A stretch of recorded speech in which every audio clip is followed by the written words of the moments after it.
so simplifying square roots. We're actually going to get into this more next week, right before we talk about how to solve quadratic equations using the quadratic formula. But for now, we'll talk about this first line. If you want to simplify a square root, determine, first of all, if the radical is a perfect square. So if you can kind of look at all 5 of these, notice only one is a perfect square. And of course, square root of 36 is 6. There is a way to simplify square roots, numbers underneath the radical, even if they're not perfect squares. A lot of times they look like something like this, where you have a whole number and then the radical.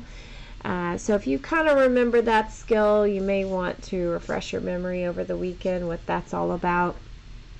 But for now, we're just going to go ahead and move on and discuss some other problems in these notes. So like the square root method, I'm going to come back to, and that's going to be the next video. What I want to discuss is the word problems. So we're actually not going to have this word problem that deals with the rectangular parking lot. You know, you can deal with it if you want to. We're going to go straight to this last word problem that talks about the ball. It's a common one that you see a good bit. What is confusing about this problem is a lot of times you'll see this very similar problem. It talks about a ball being thrown, 96 feet tall, initial velocity 80 feet per second. The distance after t seconds is s equals 96 plus 80t minus 16t squared. Actually, the only thing you need from this problem is this equation right here. And also the fact that it asks you how many seconds, after how many seconds does the ball strike the ground. So keep in mind the distance of the ball from the ground is s. So our equation is just basically going to be 0 in place of s equals 96 plus 80t minus 16t squared. So if you kind of think about that, the distance of something from the ground, if it's on the ground, has to be 0. Okay, so I don't like the way this is written.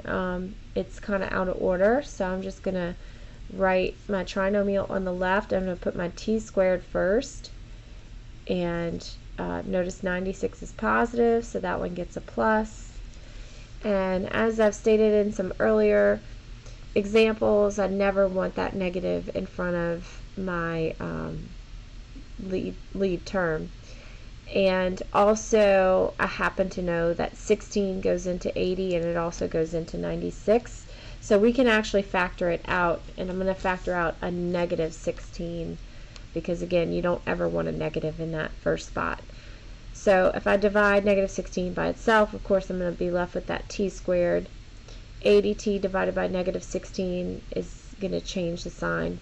Both these signs are going to change. That's what happens when you divide by a negative. And 80 divided by 16 is 5. And of course, I have the t. And then positive 96 divided by negative 16 is negative 6. And then, as I stated in the last video, if you have a constant on the outside of parentheses, you can just ignore it. So you don't even have to write it again. So that's basically with this skill of solving equations. You don't have to worry about writing the constant. Alright, so I get a t here, a t here. I want factors of 6 that give me a difference of 5, 6 and 1. And set these equal to 0. And solve.